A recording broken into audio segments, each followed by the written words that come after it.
Hello, it's Alex Dawson here, Alexandra Dawson Wellness, and I just wanted to come on and have a little chat with you about today. So today is National Stress Awareness Day.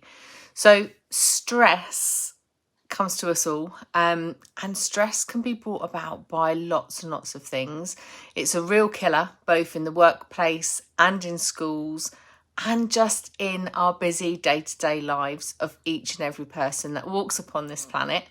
So while stress does serve a solid purpose in our human biology, it's also a fact that modern life has brought about a lot more than we actually bargained for.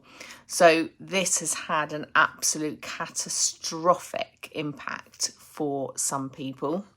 So when we're faced with a challenge or a threat to ourselves, to our general well-being, our body experiences stress. And that's actually what our bodies were designed to do. And so it was actually a good thing. And this was so that we had some form of notification, and we could also warn our brain to any sense of danger that was going to be around us. But in modern times, stress responses come on even when we aren't necessarily in danger or in a position where we're risking our lives. So whether we're dealing with a job that puts you under tremendous pressure, or you're facing struggles in your life, maybe relationships that leave you in a constant state of worry, stress can be a real killer. And in fact, some statistics show that more than 100,000 people, that's 100,000 people, die every year just as a direct result of work-related stress. I mean, I'm sorry, 100,000 people a year dying of work-related stress. Are you paid enough to do that? I don't think so. But that's just the beginning. So National Stress Awareness Day was created as a time for us to really think about and be aware of the stresses that we're undertaking in the modern world, understand its impacts, and also try to limit, and in some cases, if we can, stop the damage that it can do. So today is an ideal opportunity to start looking after yourself and your life. So really take a look and break down those individual stresses that you have in your own personal life, because failure to deal with these stresses really will lead to serious health problems in the future. This could be increased blood pressure, it could be increased risk of heart disease, and also a decline in your immune system. So once a person starts experiencing any of these signs and symptoms, they can just landslide into each other, resulting in growing sickness and by default, more stress. So it truly is a self-feeding problem and a cycle that is really necessary to control and enjoy our lives. So the first step in getting out of this cycle is becoming aware of those stresses in the absolute first place. So stress cannot be completely avoided in life today. It literally is. It's there, it's all around us, but its impact can be reduced and minimised. So learning to implement creative ways to reduce stress is a vital part of making the most out of our lives. There are loads of different ways you can reduce stress. I mean, stress comes in so many things. You can get outside, you can reduce the things that are impacting negatively on your life. That could be a group of people, it could be a specific person, it could be a situation. You can remove yourself from these things. It could just be getting outside, getting some time on your own and just being. So a couple of things that I really recommend is doing some deep breathing exercises. So many times it is our mind that simply needs a little bit of time out to get recentered and just calm down.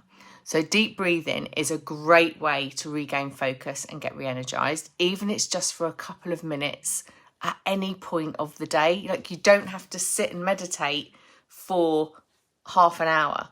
Like, you can literally just take yourself away and just close your eyes and just be and just breathe. Any thoughts that come into your head, just push them away. You don't want to deal with anything. We're not looking to switch our brain off. And I think a lot of people think that's what we have to do. We have to switch that brain off. You can't. You can't switch it off. We need it there. It's keeping us alive. But you can just breathe and just focus on that deep breathing. I mean, do it when you're on the toilet, if that's the only time you're going to get. So deep breathing exercises. Another thing you can do is regular exercise. So one excellent way to keep stress at bay is to keep our bodies moving. That's what we were designed to do. We have moving parts that were meant to be moved. So running, walking, cycling, just any form of movement activities. It could even be yoga. You're still stretching, you're moving the body. Weights, brilliant. So resistance exercise are amazing.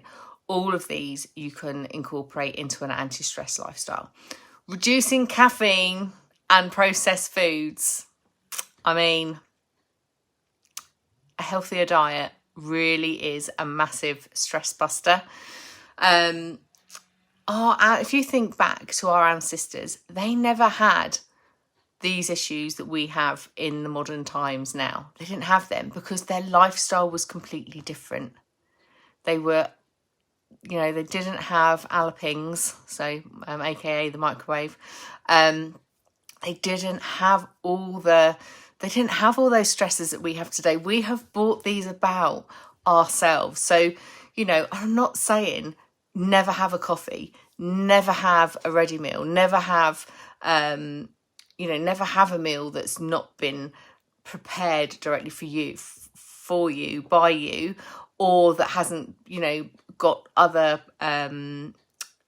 ingredients and things in it. But be really mindful of what you're eating, where that food has come from, and more importantly, what's been added to it, because all of these things have a detrimental effect on our health, which includes stress. And caffeine is a massive culprit for creating things like anxiety. So limiting the amount of caffeine just to one small cup a day, you will notice a massive, massive difference in the amount of stress that is put upon, upon your body and how you feel, and it will be amazing for your adrenal system. Journaling and talking about your feelings. So if you write something down, it's a bit like, when people say you need to get it off your chest. Like, we do spend a lot of time going around with these thoughts in our heads.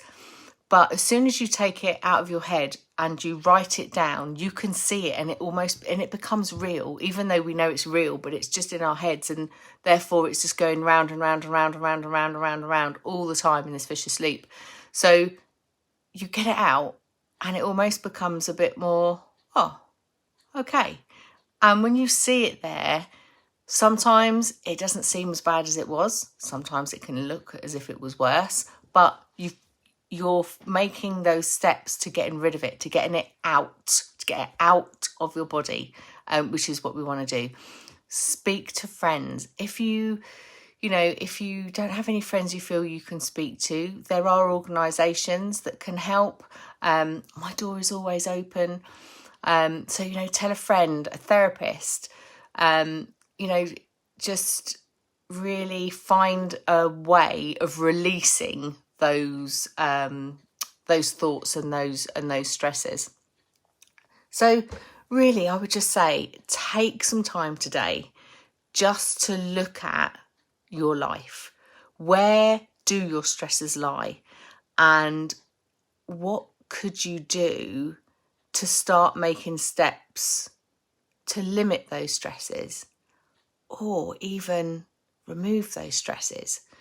Just really do it so that your stress doesn't have that power over you. Like, you are the person that is in control. Now, removing stress from our life is not an easy process. That in itself can be a stressful experience. It doesn't need to be. Just take one step at a time, one day at a time, and one stressor at a time. If there's anything I can do to support you, please just reach out.